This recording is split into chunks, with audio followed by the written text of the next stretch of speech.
Suspense.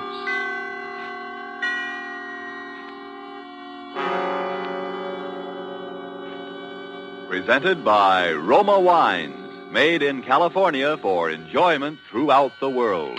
Salute. Your health, senor. Roma toasts the world. The wine for your table is Roma, made in California for enjoyment throughout the world. This is the Man in Black, here for the Roma Wine Company of Fresno, California, to introduce this weekly half hour of Suspense.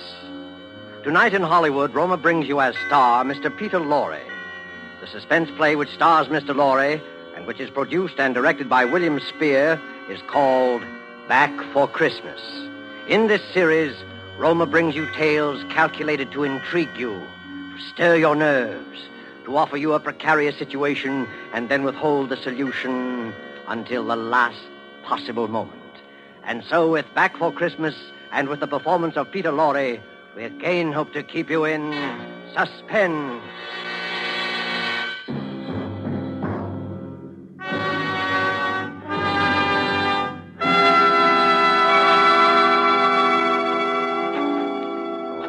Jingle bells, jingle bells, jingle all the way. Oh, what fun it is to ride one was open. Yes, Maria? What on earth are you doing down here in the cellar? Oh, just doing a little digging. And why, may I ask, have you chosen this day of all days to dig up the cellar floor? Oh, I thought because the weather has been so damp, this would be a good time to plant that little devil's garden I told you about. Devil's garden? Whatever nonsense is that? Don't you remember that was my little joke about it? You see, I've managed to get hold of the spores of several unclassified wild orchids. In our wild state, they bloom under damp masses of leaf mold. The South American Indians call them devil flowers because they appear to bloom under the ground. Well, I'm sure the South American Indians will be very interested if you succeed in growing these ridiculous flowers under the cellar floor. Whom else it will interest, I can't imagine. Oh, what's that terrible smell? Oh, that's the leaf mold, chemically identical with the earth blanket they grow under in our wild state. And I want to get these started before we close the house. Do you realize that we're sailing for America a week from today, and you've made no arrangements whatever? Unless you call digging a hole in the cellar making arrangements. I certainly don't. Devil's garden, indeed. Sometimes I think you're going soft in the head, Hubert. Oh, I suppose it is inconsiderate of me. You see, and I've been wanting to try this experiment for a long time, but with all those lectures and seminars at the university, there never seemed to be enough time. Well, there certainly isn't any time for it now. I suppose you've forgotten I made an appointment for you at the barber's this afternoon. Oh, must I shave my beard off, Hermione? I thought we'd been through all that. Of course you must. They don't wear beards in America. Bad enough you're speaking with that accent. They'll probably think we're Germans as it is. Oh, I should think it would be quite easy just to explain that I'm Swiss. Now, Hubert, don't be argumentative. Oh. Go and get your jacket on and do as I tell you. Yes, Hermione. And don't forget to take your umbrella. It looks like rain. Yes, Hermione. And don't look so put upon, Hubert. Someone has to plan things in this house. Never even get to the university in time for your lectures, much less make arrangements for a trip to America. I know, but what about my specimens? There'll be plenty of time to plant your precious devil's garden when we get home from America. We're not going to be gone forever, you know. We'll be back here for Christmas. Yes, of course. Back for Christmas. I'd forgotten. We'll try to remember it. And if you can't do that, just do as I tell you. I've been making the plans in this house for 20 years. And if there's any digging to be done, I'll manage that as well. You understand, Hubert? Yes, Hermione. Good. Now, you have just 20 minutes to clean up this mess down here and keep your appointment at the barber's. And when you're finished there, I want you to come straight home. All right. I wanted to stop at Miss Markham's and pick up some books I ordered. Well, all right. But don't loiter there the whole afternoon mulling over those old books the way you usually do. Now, hurry and clear up this rubbish. Get rid of that smelly stuff. And no more digging, mind you. No more digging. I'll show her. I'll have my devil's garden, and if I... No more digging, eh? No more digging. Oh, 15 men on a dead man's chest. Yoo-hoo! and a bustle for 'em.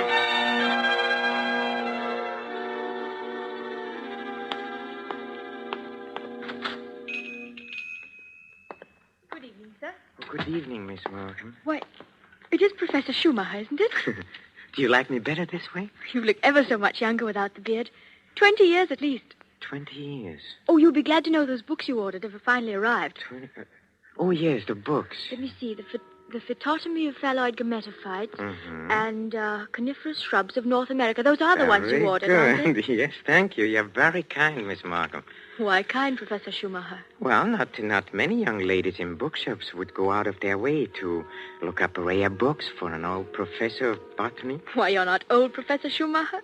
Really, you look... What do I look like? And besides, I adore botany. It's my particular hobby. Oh, really? You've never told me that before, Miss Markham.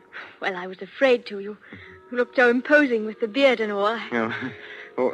Miss Markham, forgive me if this sounds foolish, but since talking with you today, I feel that shaving off my beard is the most important thing I've done for 20 years. Oh, it is. I'm sure it is. For 20 I'm so sorry that I've been so distant with you all this time. Oh, there were times when I almost spoke up. Oh, really? Times when you came in here tired after a day with your students at the university. You seemed so alone. The way I'm alone in the world. Alone? I'd like to have asked you to stay a while and talk with me, but some way or other, I always wound up giving you your change and letting you go on your way. Say, you're alone in the world? Since my father died. Oh, Miss Markham, did you never think of marrying? My father was a very remarkable man. I never found anyone who seemed to measure up to what he led me to expect of men. Miss Markham... Oh, it's been so long since anyone called me by my first name. I'd like you to, if you want to. It's Marion. Marion? Oh, how nice. And yours? Well, Hubertus. but in English, Hubert sounds better, huh? How long have you been alone, Hubert? Alone? I knew you were a widower, of course. The first time I saw you. A widower? I can always tell. There's a certain sadness in a man's eyes. A sweet sadness, I think, when he's been married and then lost... A widower. I never thought of it in quite that way. Oh, I'm sorry. I shouldn't have been talking like this, I suppose, but I've often wondered what she must have been like. Your wife, I mean. Hermione? Not an easy woman to forget. Very strong. Always managing things. The house, my wardrobe, my friends. Even when we dined at a restaurant, she even then ordered my food. She was always managing things. Her whole life. Managed herself to death. Poor woman. She must have loved you very much. But she needn't have put herself out so. It's plain to see you don't need things managed for you. No. You need companionship, I think. Someone sympathetic with your work. But the last thing on earth you need is a manager. How well you put it. The last thing on earth.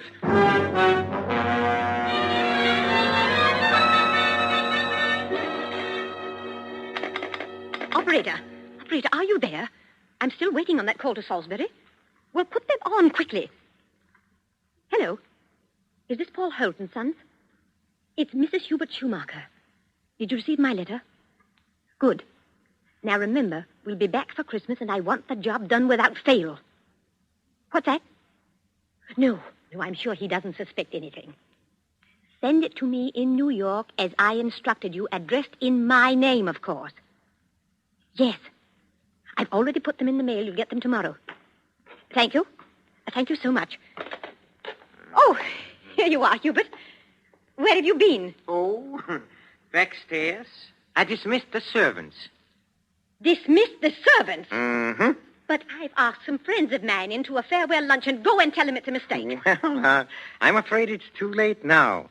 They've packed and gone. You have messed things up properly. How many times have I told you to leave things to me? I make the plans around here. Yes, Hermione. You have to do better than this when I plan the trip home, or we'll never in the world be back for Christmas. Back for Christmas. Back for Christmas. Must you keep saying that? Why not?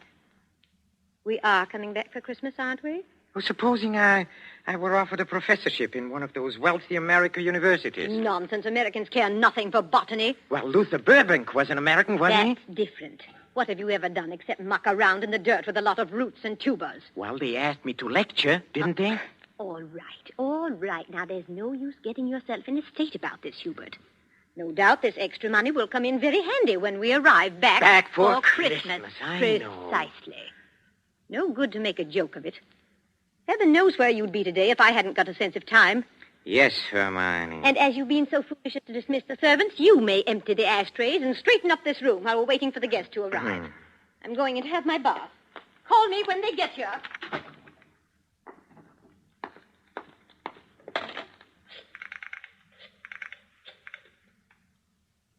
Marion?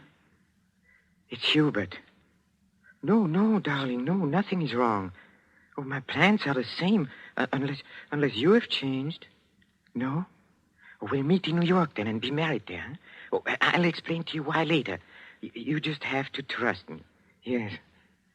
Yes, my darling. Hubert? Oh, I'm so sorry I can't talk any longer. Yes, I'll meet you in New York without fail. Auf Wiedersehen, mein Liebchen. Hubert, were you talking on the phone just now? Yes, Hermione. Whoever was it? Oh, Freddie Sinclair. Didn't I hear you say something about meeting somebody in New York? Why, yes. Freddie said he might possibly get over there before we even leave. And I said, of course, we'd meet him there if he decided to go. That seems very peculiar. But then all of your friends are peculiar. Yes, Hermione. And just look at your jacket. Have you been digging in that cellar again? Yes, Hermione. Well, there's no need for it. You can't possibly get that Devil's Garden thing finished before we sail for America. Go and change your clothes before the guests arrive. Oh, never mind. I see somebody coming up the walk now. Go and let them in. Yes. Hubert. Yes? Look out the window. There's Professor and Mrs. Goodnow, but who's that with them? Well, who... Precisely. Freddie Sinclair. Peculiar you should have been talking to him on the phone not 3 minutes ago, and now here he is. Yes, isn't it? But then, as you see, Hermione, all of my friends are peculiar. Not half so peculiar as you. Digging in the cellar the very day we leave for America. Just look at yourself. And now that I think of it... Yes? Oh, never mind. Go and let them in. Oh, you were going to ask me something, Hermione, about the hole I'm digging in a cellar. Good heavens, stop rolling your eyes about that way. One would think you were digging a grave down there instead of a storage bin. Yes, Hermione. What's that?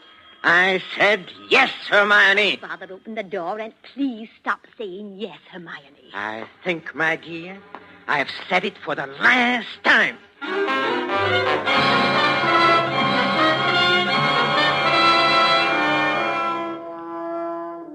A professor of botany, his loving wife, and an oblong pit in the cellar. Just the right size for his botanical specimens, his devil's garden. With these ingredients for a story of a perfect crime, Back for Christmas by John Collier and starring Peter Lorre, the Roma Wine Company closes the curtain for a moment on another breathless study in suspense.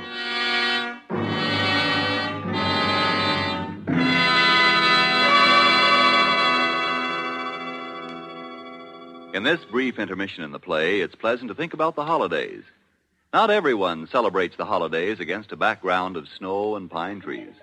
Somewhere south of the Gulf and the Caribbean, in a gracious home surrounded by palm trees in the warm sun, you might find holiday dinners ending this way.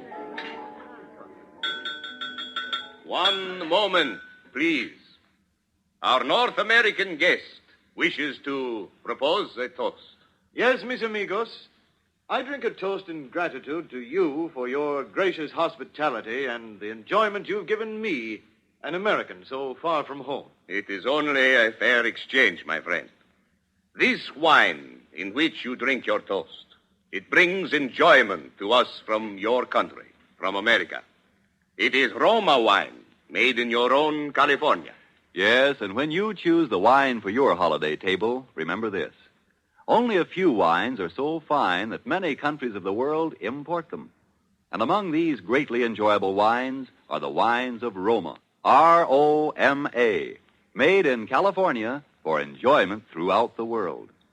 Yet here in America we are truly fortunate, for we may buy Roma wines at a very low cost, since we don't have to pay import duty or costly shipping charges. So serve Roma wine with pride on any and all holiday occasions. Serve Roma, too, for everyday dinners you can afford to. Ask your dealer tomorrow for your favorite Roma wine, America's largest selling wine. But before you buy wine, buy war bonds. And now it is with pleasure that we bring back to our sound stage Mr. Peter Lorre in Act 2 of Back for Christmas. A tale well calculated to keep you in suspense.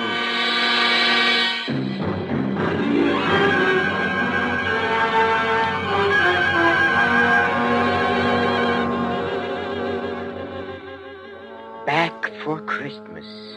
Hermione was so positive we would be back for Christmas. That last afternoon, pouring tea out for a few friends who had come in to say her last-minute farewells, she kept reiterating it. Now, mind you, Hermione, don't let those Americans lure your husband with one of their fat university jobs.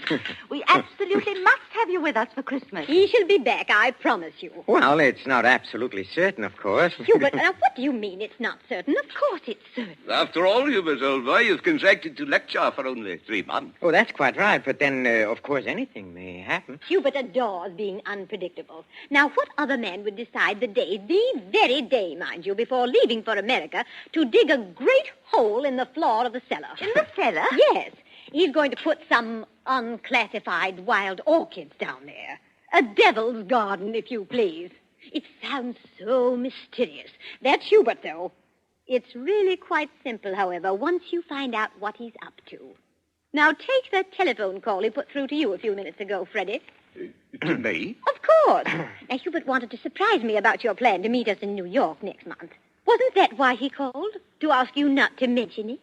My dear Hermione, Hubert couldn't possibly have telephoned me within the past hour. I've been walking in the park since 3. He didn't telephone you? Well, how could he? As for my going to America... No. Come, Freddie, come. You may as well confess. Hermione has just found me out again. But Hubert, old chap, I really You don't... see what a poor liar Hubert makes. He's red as a beetroot. Aren't you ashamed of yourself, Professor? Stringing poor Hermione along like that. And as for you, Freddie, I'm furious you said nothing to us about going to America. But look here, old girl. I've been trying to tell everyone here that I'm... Stuff and nonsense. The game's gone on long enough. Besides, we must start getting ready. Now, it was marvelous of all of you to come in to say goodbye. And don't worry about Hubert's little jokes. I will bring him back for Christmas. You may rely on it. They all believed her. For years, she had been promising me for dinner parties, garden parties, committees, and the promises had always been kept. This time, they would not be. I had seen to that. The servants were gone for good. The farewells all said. I had timed to the minute how long it would take to fill in a hole in a cellar. My devil's garden. Upstairs in a bedroom, I undressed and put on my old bathrobe, and then I opened the door into Hermione's room. Hermione, have you a moment to spare? Of course, dear. I'm just finished. Oh, then, will you come in here for a moment, please? There's something rather extraordinary here. Oh, good heavens, Hubert. What are you lounging about in that filthy old bathroom for? I told you to put it into the furnace. Oh, I'll do it. I'll do it today. Yes, really, I will. I promise. Well, high time. Now, what is it you want to show me? Oh, here, in the bathroom. Just look. Who in the world do you suppose dropped a gold chain down the bathtub drain? Nobody has, of course. Nobody wears such a thing. Then what is it doing in here? I don't see anything. Well, look. I'll hold this flashlight here for you. If you lean right over, you can see it shining. It's deep down. Oh, such a lot of nonsense. Just as well. Well, I don't see it, Hubert. Go on looking, Hermione, in just a moment. Hubert, I absolutely refuse. Hubert, what are you doing? Take your hands off my neck. I will, Hermione. Just as soon as I've finished the arrangements for my trip to America. What are you talking about? You thought you were the only one who could plan things, didn't you? Didn't you, Hermione, huh? Oh. Well, I've been making some plans of my own this past week. In exactly 2 minutes and 16 seconds, you'll be dead. You see? You see, I planned it very accurately. You'll never get away with it. Oh, I thought you would say that, Hermione, but I will get away with it. You won't mind the smell of the leaf mold down in the cellar when I take you down there today? Yes, that is where you are going, Hermione. Right into my devil's garden that annoyed you so much. My friends all expect me back for Christmas. They do. If they don't hear from me, they'll start asking questions. No, they won't.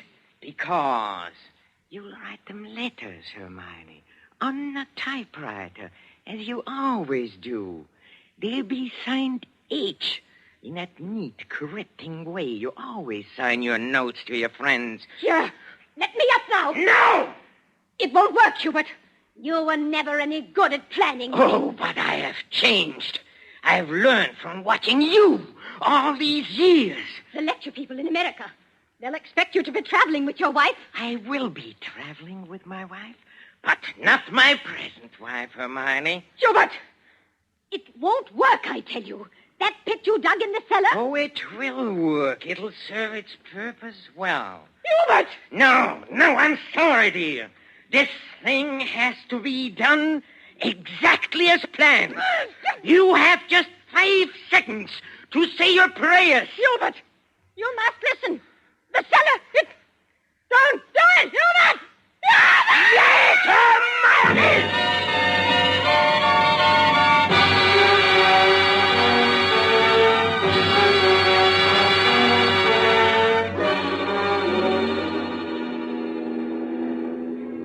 Oh, Steward? Yes, sir? Oh, my wife, she's indisposed. She'll be taking her meals in our stateroom. For the old voyage, sir? Yes, for the whole voyage. I trust your wife is feeling better this morning, Professor Schumacher. A little. Not yet well enough to leave her cabin. Oh, what a shame. Oh, Professor Schumacher. Yes? Here's a copy of the radiogram you sent for your wife last evening. Oh, thank you. I'll just check it over. Oh, but look here. Why? What's the matter? Did the typist make a mistake? No. It's nothing important. She can correct it later.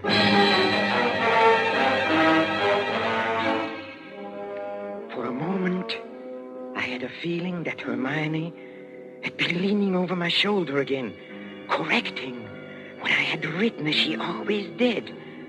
I had written a radiogram to Professor Goodenough and his wife. Haven't been out of my cabin the whole beastly trip, Hubert. Well, now Doubt will be back for Christmas.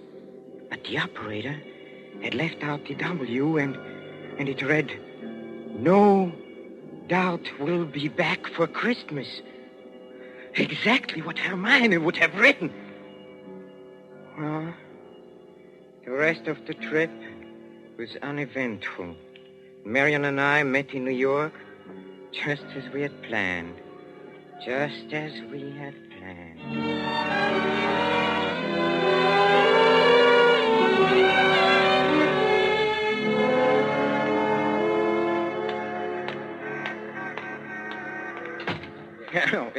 Professor and Mrs. Schumacher, we have reservations, I believe. Oh, yes, we've been expecting you, sir. Boy, take Professor and Mrs. Schumacher's luggage up to their suite. You know, Mrs. Schumacher, you're quite a surprise. Oh? Your letter reserving the rooms was so thorough, I was expecting an older, more forbidding sort of person, frankly, ma'am. No.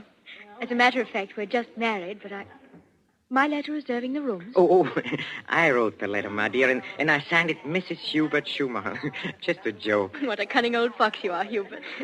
Now that I think of it, I almost Okay, forgot. yeah. There's a letter for you, Mrs. Schumacher. That's peculiar. I wonder who on Oh, earth... well, we'll soon find out in good time. Come along, darling. Oh, we are keeping the boy waiting. Come on.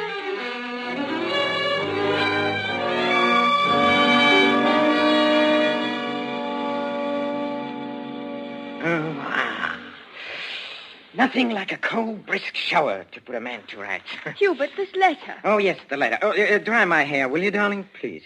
It seems to be a bill of some sort from a building contractor in Salisbury. Oh, really? Oh, bother, dry your own hair. Thank you, darling. Let's see this bill, or whatever it is. It's very puzzling. Hubert, you were a widower, weren't you? I mean, Hermione isn't still alive. Good heavens, no. Well, let me read that. Dear Madame, this is to acknowledge your order together with the keys to your house in Launceston Place.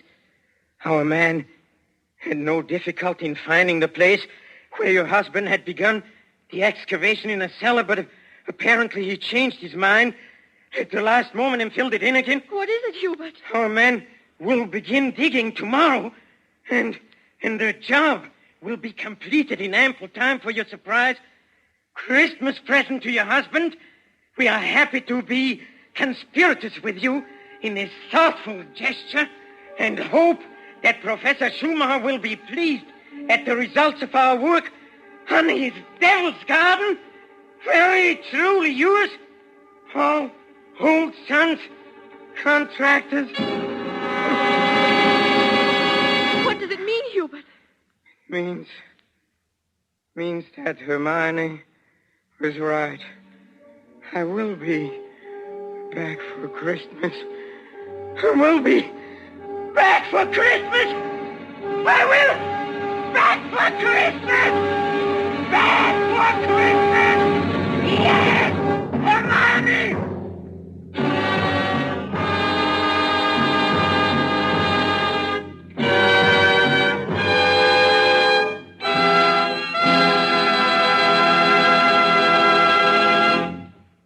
And so closes Back for Christmas, starring Mr. Peter Lorre, tonight's tale of Suspense. In just a moment, we shall hear again from Mr. Lorre. But first, just a word that seems appropriate. One of the world's oldest customs is the Christmas toast, and traditionally, down through centuries of war and peace, the Christmas toast has been drunk in wine. This year, when the glasses are filled and raised once again, we know that in every home the toast will be to a speedy victory and a speedy return of those we love. And before we set the wine glasses down, let us all resolve to do everything within our power to help make that toast come true. Let us resolve to help supply the weapons of war by buying even more and more war bonds. Let us resolve to face our own inconveniences without complaining. And above all, let us resolve that when this war is at last over, each of us will exert all our effort to see that future Christmases truly express peace on earth, goodwill to men. This thought, together with our very best wishes of the season, is the Roma Wine Company's Christmas message for you, its friends, here in America and throughout the world. This is Peter Lorre. Thank you for listening to our suspense play this evening, and I know you're looking forward to next week's show as I am.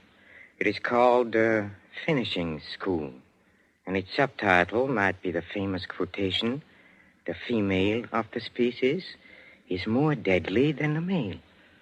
Don't forget, then, next Thursday, same time, for Margot, Elsa Lanchester, Janet Beecher, and a distinguished all-feminine cast in Suspense. Presented by Roma Wines, R-O-M-A. Made in California for enjoyment throughout the world.